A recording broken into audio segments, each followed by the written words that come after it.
Tu prends un cahier, un stylo, les rideaux vont s'ouvrir, tu regardes une fois, ou 2 fois, voire 3 fois, puis tu refais toi-même l'exercice. Asie, juin 2015. Exercice 3.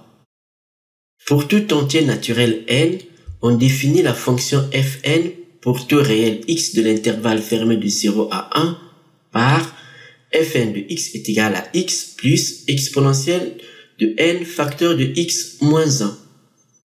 On note Cn la représentation graphique de la fonction fn dans un repère orthogonal. Quelques-unes des courbes Cn sont représentées ci-contre. Partie A. Généralité sur les fonctions fn. Première question. Démontrer que pour tout entier naturel n, la fonction fn est croissante et positive sur l'intervalle fermé de 0 à 1. La suite de l'exercice. Nous allons corriger l'exercice 3 Asie, juin 2015. On nous dit, pour tout entier naturel n, on définit la fonction fn pour tout réel x de l'intervalle fermé de 0 à 1 par fn de x est égal à x plus exponentielle de n facteur de x moins 1. On note Cn la représentation graphique de la fonction fn dans un repère orthogonal. Quelques-unes des courbes Cn sont représentées ci-contre. Nous avons les courbes ici. Nous avons C0, C1, C2, C3, C10, C50 et C100. Partie A. Généralité sur les fonctions fn. Première question. Démontrer que pour tout entier naturel n, la fonction fn est croissante et positive sur l'intervalle fermé de 0 à 1.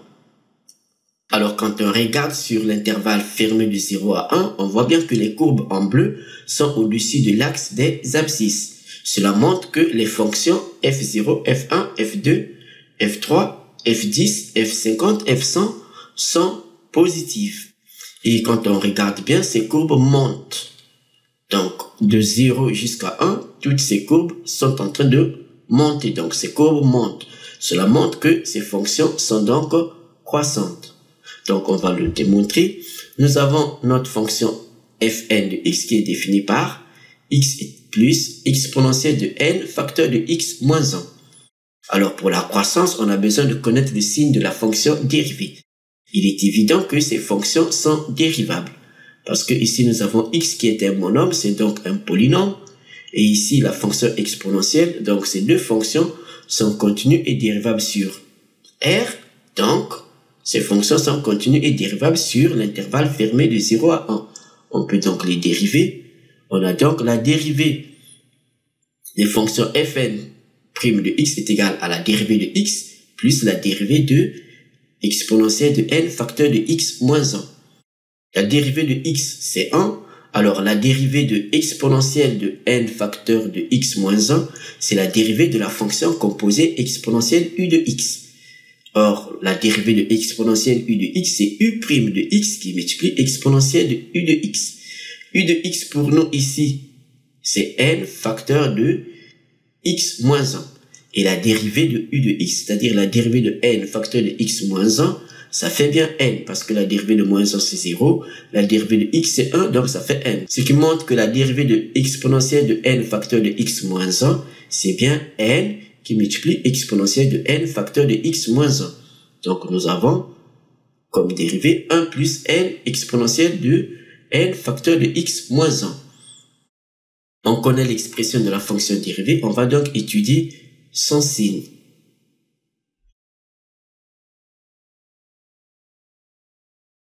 Donc, on connaît l'expression de la fonction dérivée, on va étudier le signe de la dérivée.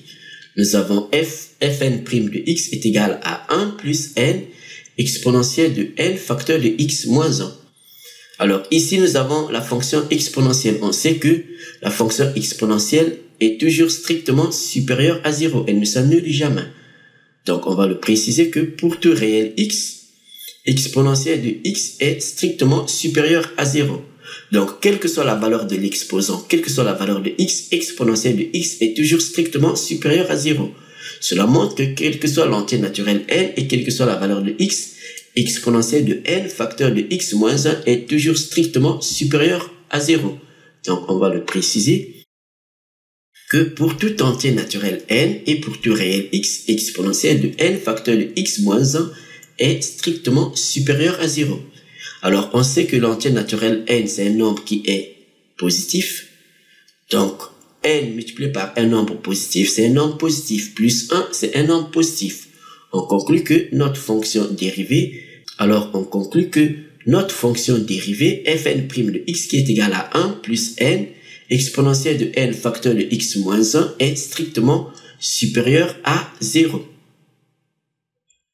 On conclut donc que la fonction fn est croissante sur l'intervalle fermé de 0 à 1. Dans la suite, on nous demande de montrer que les fonctions fn de x sont positives. Alors, par définition, nous avons fn de x est égal à x plus exponentielle de n facteur de x moins 1. Alors, il y a plusieurs façons de démontrer cela. Ici, nous avons, comme on l'a précisé ici, pour tout entier naturel n et pour tout réel x, exponentielle de n facteur de x moins 1 est strictement positive. Donc, x appartient à l'intervalle fermé de 0 à 1. On voit bien que x est aussi positif. Donc, la somme de deux nombres positifs est un nombre positif. On conclut directement que pour tout entier naturel n, fn de x est strictement supérieur à 0. Ou encore, on peut utiliser le fait que la fonction fn est croissante sur l'intervalle fermé de 0 à 1. Donc, puisqu'elle est croissante, donc f de 0 est le minorant de la fonction fn sur l'intervalle fermé de 0 à 1. Donc, calculons fn de 0. On a fn de 0 qui est égal à 0 plus exponentielle de n facteur de x de 0 moins 1. Donc, dans cette expression, on a remplacé x par 0. Donc, ici, 0 moins 1, ça fait moins 1 qui multiplie n, ça fait moins n. Donc, 0 plus exponentielle de moins n nous donne exponentielle de moins n. On a précisé ici que pour tout nombre réel x, exponentielle de x est strictement supérieure à 0. Donc, quelle que soit la valeur de n, exponentielle de moins n est strictement supérieure à 0.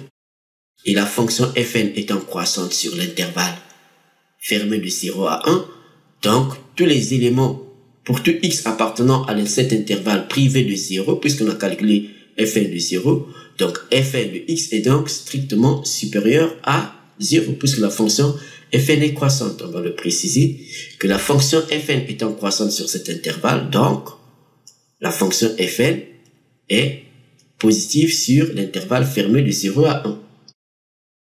Alors, comme je venais de le dire, on peut aussi faire l'autre méthode. Alors, l'autre méthode consiste à préciser le fait que pour tout entier naturel n et pour tout réel x, exponentielle de n facteur de x moins 1 est strictement supérieur à 0. Et aussi, x est pris dans cet intervalle, donc x est positif. La somme de deux nombres positifs est un nombre positif. Donc, on va l'écrire que puisque pour tout entier naturel n et pour tout réel x, exponentielle de n facteur de x moins 1 est strictement supérieur à 0. Et aussi, on précise que x est pris dans l'intervalle fermé de 0 à 1, donc x est positif, c'est-à-dire supérieur ou égal à 0. On peut même préciser que x est compris entre 0 et 1, c'est-à-dire 0 inférieur ou égal à x inférieur ou égal à 1. Donc, notre fonction fn de x, qui est égale à x plus exponentielle de n facteur de x moins 1, c'est la somme de deux nombres positifs. Et donc, c'est strictement supérieur à 0. On conclut que la fonction fn est positive sur l'intervalle fermé de 0 à 1.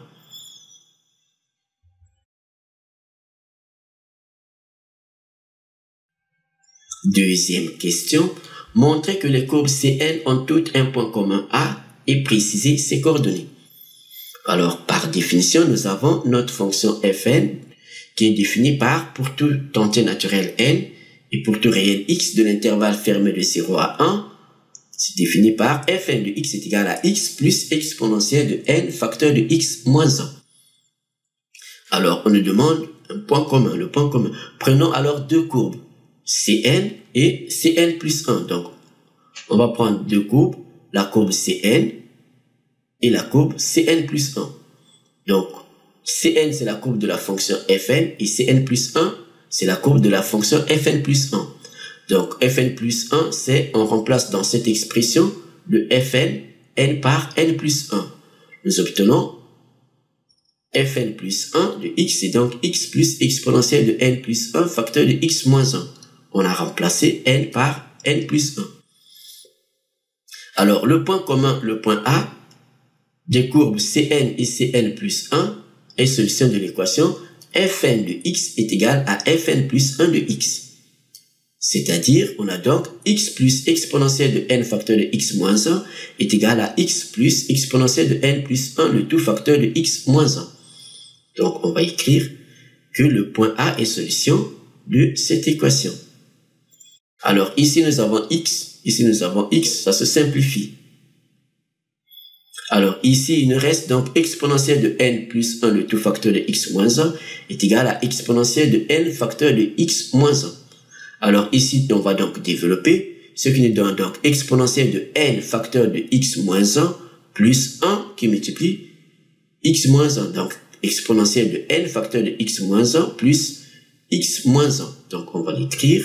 On a donc exponentielle de n facteur de x moins 1 plus x moins 1 est égal à exponentielle de n facteur de x moins 1. Alors, d'après les propriétés de la fonction puissance, on sait que exponentielle de a plus b, c'est exponentielle de a qui multiplie exponentielle de b.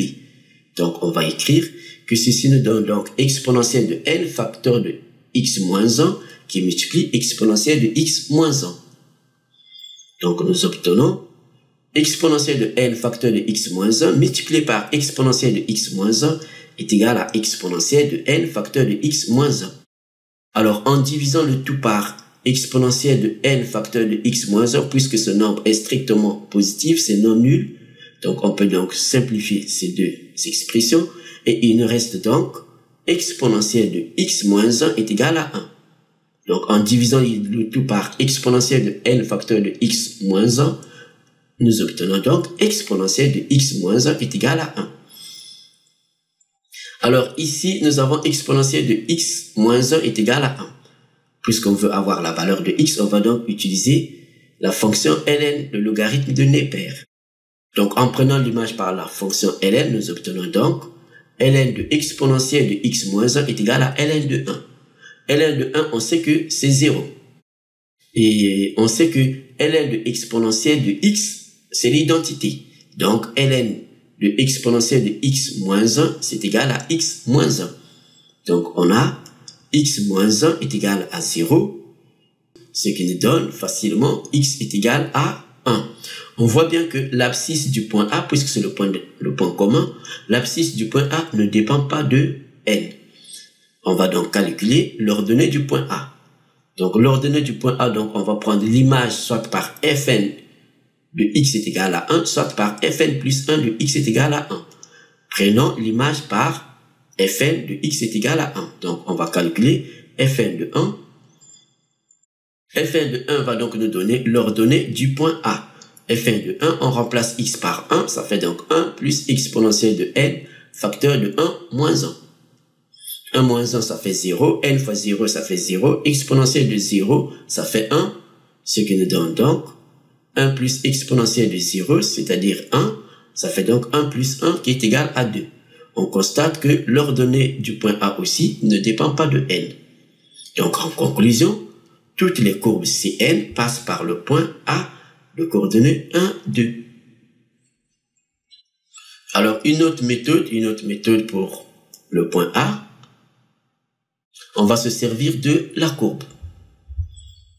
Nous avons ici le graphique ici. On voit bien que toutes les courbes passent par le point A, qui semble être de coordonnées 1, 2. Donc, on va calculer Fn de 1. Donc, en calculant Fn de 1, si on voit que ça ne dépend pas de n, donc toutes les courbes passent par ce point.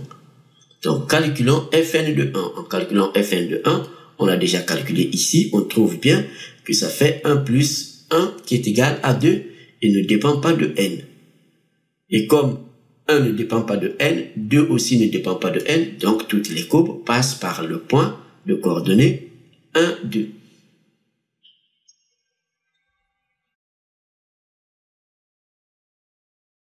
Troisième question, on nous dit, à l'aide des représentations graphiques, peut-on conjecturer le comportement des coefficients directeurs des tangentes en A aux courbes Cn pour les grandes valeurs de n? Démontrer cette conjecture. Alors, on va prendre donc les courbes. Alors, le point A est ici. C'est ici le point A. Donc, on sait que la tangente ici, par exemple, pour la courbe C100, la tangente semble être parallèle à l'axe des ordonnées. Donc, cela montre que le coefficient directeur tend vers un nombre très grand, donc tend vers l'infini. Puisque si la droite est parallèle à l'axe des abscisses, cela montre que le coefficient directeur tend vers 0. Parce que si le coefficient directeur est égal à 0, on obtient y est égal à une constante par exemple. Et donc la droite est parallèle à l'axe des abscisses. Par contre, si le coefficient directeur tend vers plus l'infini, on a le contraire, on a donc la droite qui devient presque parallèle à l'axe des ordonnées. Donc on va préciser que à l'aide des représentations graphiques, on peut conjecturer que le coefficient directeur de la tangente en A à la courbe Cn tend vers plus l'infini, puisqu'il semble que ces tangentes sont donc parallèles à l'axe des ordonnées. Donc ça tend vers l'infini quand n tend vers plus l'infini. On va donc démontrer cela. Alors on sait que le coefficient directeur de la tangente en un point x0, c'est le nombre dérivé en ce point. Donc ici, par exemple, au point xa qui est égal à 1, donc le coefficient directeur, c'est le nombre dérivé au point x est égal à 1. On connaît la fonction dérivée, on peut donc calculer l'image directe par la fonction dérivée de x est égal à 1. Donc on va le préciser. En effet, le coefficient directeur de la tangente en A à la courbe Cn est égal à fn' de xa. Nous avons calculé déjà la fonction dérivée, on a fn' de x est égal à 1 plus n exponentielle de n facteur de x moins 1. On peut donc calculer l'image par fn' de 1. On a donc fn' de x est égal à xa c'est égal à 1. Donc on a fn' de xa est égal à fn' de 1. C'est égal donc, on remplace dans cette expression x par 1. Ce qui nous donne 1 plus n exponentielle de n facteur de 1 moins 1. 1 moins 1, ça fait 0. 0 qui multiplie n, ça fait 0. Donc, exponentielle de 0, c'est 1. Ce qui nous donne donc 1 plus n exponentielle de 0 qui est égal à 1 plus n. Alors, la limite, donc quand n va tendre vers plus l'infini, on a donc, c'est évident, la limite quand n tend vers plus l'infini de fn' de xa, c'est la limite quand n tend vers plus l'infini de 1 plus n. Alors, 1, c'est une constante, donc quand n va tendre vers plus l'infini, on a 1 plus l'infini qui nous donne l'infini. Donc, on voit bien que le coefficient directeur de la tangente en A à la courbe Cn tend vers plus l'infini quand n tend vers plus l'infini. Alors, on vient de terminer la partie A, nous allons faire la partie B. Partie B, on nous dit, c'est l'évolution de fn de x lorsque x est fixé. On nous dit, soit x est un réel fixé dans l'intervalle fermé de 0 à 1. Pour tout entier naturel n, on pose un est égal à fn de x.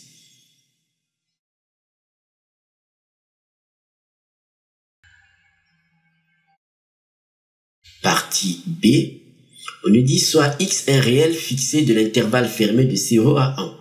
Pour tout entier naturel n, on pose un est égal à fn de x. Première question. Dans cette question, on suppose que x est égal à 1. Étudier la limite éventuelle de la suite un. Alors, on nous demande d'étudier la limite de la suite un. Nous avons un qui est défini par le terme général qui est égal à fn de x. Donc, on rappelle que notre fonction fn est définie par, pour tout entier naturel n et pour tout réel x de l'intervalle fermé de 0 à 1, on a fn de x est égal à x plus exponentielle de n facteur de x moins 1. Alors ici, nous avons, pause. Alors ici, on nous dit pour tout entier naturel n, on pose un est égal à fn de x. Et dans la question, on nous dit, on suppose que x est égal à 1. Cela montre que un est égal à fn de 1. Donc notre suite a pour terme général un est égal à fn de 1. Donc En remplaçant x par 1 ici, nous obtenons donc notre terme général. On a donc un qui est égal à fn de 1 est égal à... On remplace x par 1 dans cette expression. Donc, on a donc 1 plus exponentielle de n, facteur de 1 moins 1. 1 moins 1, c'est 0. 0 fois n, c'est 0. Exponentielle de 0, c'est 1. Ce qui nous donne donc 1 plus exponentielle de 0 qui est égal à 1 plus 1 qui est égal à 2. Donc ici, on voit bien que notre terme général ne dépend pas de n. Cela montre que notre suite un est constante et tous les termes vaut 2. Donc on va le préciser que la suite un est constante et tous les termes sont égaux à 2. Alors étant donné que tous les termes sont égaux à 2, donc la limite, on a donc la limite quand n tend vers plus l'infini de un, c'est la limite quand n tend vers plus l'infini de 2. Étant donné que 2 ne dépend pas de n, donc cette limite nous donne 2. Donc on va l'écrire que la limite quand n tend vers plus l'infini de un est égale à 2. Deuxième question. Dans cette question, on suppose que 0 est inférieur ou égal à x strictement inférieur à 1. Étudier la limite éventuelle de la suite un. Alors la suite un, on sait que le terme général, on a un est égal à fn de x. Donc on va le préciser que pour tout entier naturel n et pour tout réel x de cet intervalle, c'est-à-dire que x étant compris entre 0 et 1, donc x appartient à l'intervalle fermé à 0 parce qu'ici on a inférieur ou égal et ouvert à 1 parce qu'ici nous avons strictement inférieur. Donc nous avons le terme général, un est égal à fn de x qui est égal à x plus exponentielle de n facteur de x moins 1. Alors on nous demande d'étudier la limite éventuelle de la suite un. Donc la limite de la suite un, c'est la limite de son terme général. C'est donc la limite quand n tend vers plus l'infini de un, qui est égale à la limite quand n tend vers plus l'infini de x plus exponentielle de n facteur de n moins 1. Donc x étant ne dépend pas de n, donc ça fait la limite quand n tend vers plus l'infini de exponentielle de n facteur de x moins 1. Donc on va calculer cette limite. On remarque que x est compris entre 0 et 1. Ici, nous avons x moins 1. Donc, on va utiliser cette double inégalité. On va donc ajouter moins 1 dans chaque membre, puis multiplier par n et prendre l'image par la fonction exponentielle, tout en sachant que la fonction exponentielle est une fonction qui est croissante, donc les inégalités ne vont pas changer de sens. Donc, on va donc partir de cette double inégalité. Donc, on va dire que puisque 0 est inférieur ou égal à x, strictement inférieur à 1. Donc, on va ajouter moins 1 partout, ce qui nous donne donc, l'inégalité ne va pas changer de sens. On a donc 0 moins 1, ça fait moins 1. Inférieur ou égal à x moins 1, inférieur à 1 moins 1 qui nous donne 0. Ici, nous avons n facteur de x moins 1. Donc, en multipliant le tout par n étant positif, les inégalités ne vont pas changer de sens. Nous obtenons donc moins n inférieur ou égal à n facteur de x moins 1 inférieur à 0 fois n qui nous donne 0.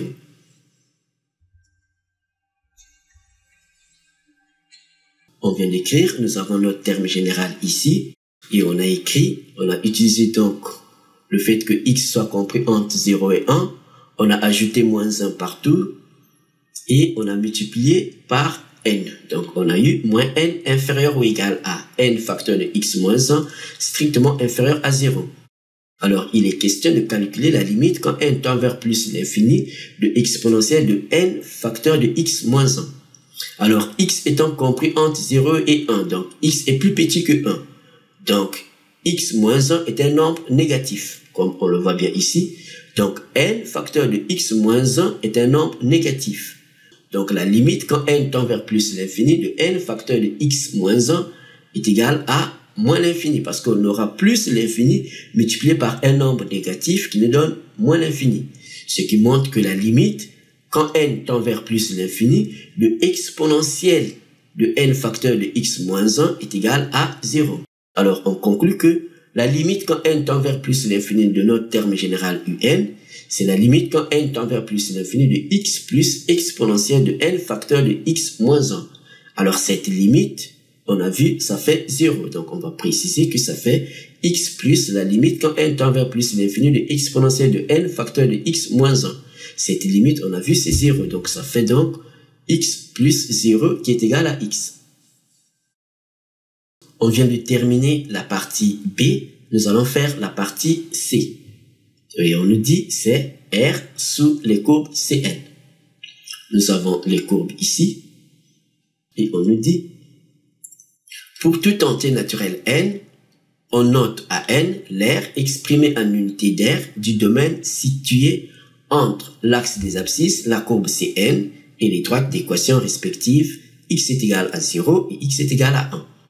À partir des représentations graphiques, conjecturez la limite de la suite AN lorsque l'entier n tend vers plus l'infini, puis démontrer cette conjecture. En regardant les représentations graphiques, quand on voit C0, C1, C2, C3, C10, C50, C100, alors l'aire sous les courbes, on voit bien que de C0 à C100, l'aire diminue. Donc le premier constat, c'est ça, l'aire diminue.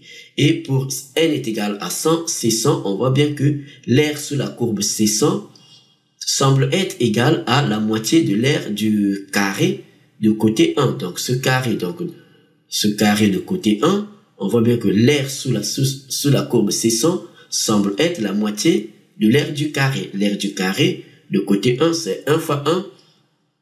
Et donc la moitié, c'est donc 1 demi. On va donc préciser que en regardant les représentations graphiques, l'aire sous la courbe C100, donc puisqu'on nous dit n tend vers plus l'infini, l'aire sous la courbe C100 est proche de 1 demi. Pourquoi? Parce que nous avons ici, par exemple, donc le carré, l'aire du carré, c'est côté fois côté. Donc le côté, c'est 1. Donc ça fait l'aire d'un carré, ça fait 1 fois 1. Donc 1 fois 1 est égal à 1. Et la moitié, ici, on a pratiquement la moitié. Donc l'aire sous la courbe C100 vaut à peu près la moitié de l'aire du carré ici, c'est-à-dire 1 demi. Nous avons l'aire sous cette courbe. Alors, on nous demande de démontrer cette conjecture. Donc, on va préciser d'abord qu'on peut conjecturer que la limite de la suite AN tend vers 1 demi, puisque c'est l'aire sous la courbe. Alors, on nous demande de démontrer cette conjecture. On va donc calculer l'intégrale. Alors, on va donc calculer l'intégrale, c'est-à-dire l'intégrale AN, c'est l'intégrale de 0 à 1, puisque sur l'intervalle fermé de 0 à 1, de Fn de x dx. Alors, on rappelle que notre fonction Fn est définie par, pour tout entier naturel n, et pour tout réel x de l'intervalle fermé de 0 à 1, par Fn de x est égal à x plus exponentielle de n facteur de x moins 1. Donc, l'aire sous la courbe, étant donné que notre fonction Fn ici, il n'est plus question de le montrer, on sait que la fonction Fn est définie positive. Donc, c'est positif, ce qui montre que l'aire sous la courbe n'est rien d'autre que l'intégrale de 0 à 1 de Fn de x dx. Donc, on va l'écrire que An est égal à l'intégrale de 0 à 1 de Fn de x dx. On remplace donc Fn de x par son expression, on a donc l'intégrale de 0 à 1 de x plus exponentielle de n facteur de x moins 1, le tout facteur de dx. Alors, on sait que l'intégrale d'une somme, c'est la somme des intégrales. Donc, c'est la linéarité ici, ce qui nous donne donc l'intégrale de 0 à 1 de x dx plus l'intégrale de 0 à 1 de exponentielle de n facteur de x moins 1 dx. Donc, la primitive de x, c'est très clair, c'est 1 demi de x au carré. Alors, il nous reste la primitive de exponentielle de n facteur de x moins 1. Alors, quand on dérive exponentielle de n facteur de x moins 1, on l'a calculé déjà, ça fait n exponentielle de n facteur de x moins 1. Donc, en divisant par n, nous trouvons donc l'expression de la primitive. Parce que si on dérive exponentielle de n facteur de x moins 1, le tout sur n, on trouvera donc n qui multiplie 1 sur n exponentielle de n facteur de x moins 1. On barre les n, on les supprime et on retrouve exponentielle de n facteur de x moins 1. Ce qui montre que la primitive de exponentielle de n facteur de x moins 1, c'est bien 1 sur n exponentielle de n facteur de x moins 1. Ce qui nous donne donc, on connaît donc les primitives, on a donc 1 demi de x carré entre crochets, donc les bornes d'intégration c'est 0 et 1, et ici pour l'autre primitive, on a donc 1 sur n exponentielle de n facteur de x moins 1 entre crochets, et les bornes d'intégration c'est 0 et 1. Alors ce qui nous donne donc la valeur de la primitive quand x est égal à 1 moins la valeur de la primitive quand x est égal à 0. Ici nous obtenons donc 1 demi qui multiplie 1 au carré c'est 1. Donc on a 1 demi moins 1 demi qui multiplie de 0 au carré c'est 0. Donc on a 1 demi moins 0. Et ici donc ce qui nous donne donc on a 1 demi moins 0 pour ceci. Et pour cette primitive, on a donc quand x va prendre la valeur 1, on aura donc 1 sur n exponentielle de n facteur de 1 moins 1 ça fait 0. 0 qui multiplie n ça fait 0. Exponentielle de 0. Donc quand x va prendre la valeur 1, on obtient 1 sur n exponentielle de 0. Donc on obtient 1 sur n exponentielle de 0. Moins cette fois-ci la valeur de la primitive quand x va prendre la valeur 0. Donc quand x va prendre la valeur 0, on aura donc moins 1 sur n exponentielle de n facteur de 0 moins 1. 0 moins 1 c'est moins 1 qui multiplie n ça fait moins n. Donc ça fait moins 1 sur n exponentielle de moins n. Ce qui nous donne donc, on a 1 demi ici, et ici on a 1 sur n, parce que exponentielle de 0 c'est 1, donc on a 1 sur n, et ici moins 1 sur n exponentielle de moins n. Donc l'air à n est égal à 1 demi plus 1 sur n moins 1 sur n exponentielle de moins n. Alors on va donc calculer la limite quand n tend vers plus l'infini. Alors, en prenant la limite, ici nous avons 1 demi, c'est une constante, donc la limite ici, ça nous donne 1 demi, puisque ça ne dépend pas de n. Par contre, la limite quand n tend vers plus l'infini de 1 sur n, ça fait 1 sur l'infini, ça fait 0. Et ici, on a la limite quand n tend vers plus l'infini de 1 sur n aussi, ça fait 0. Et nous avons ici exponentielle de moins n, donc la limite quand n tend vers plus l'infini de exponentielle de moins n, alors n tendant vers plus l'infini, moins n va tendre vers moins l'infini. Et on sait que exponentielle de moins l'infini, c'est 0. Donc on va le préciser que la limite quand n tend vers plus l'infini de 1 sur n est égale à 0. Et la limite quand n tend vers plus l'infini de exponentielle de moins n est égale à 0. Donc au final, nous obtenons la limite quand n tend vers plus l'infini de 1n est égale à la limite quand n tend vers plus l'infini de 1 demi plus 1 sur n moins 1 sur n exponentielle de moins n, ce qui nous donne 1 demi plus 0 qui est égal à 1 demi. Donc on vient de démontrer la conjecture. Merci Quimpermat. N'oublie pas de t'abonner à notre chaîne et de faire un like.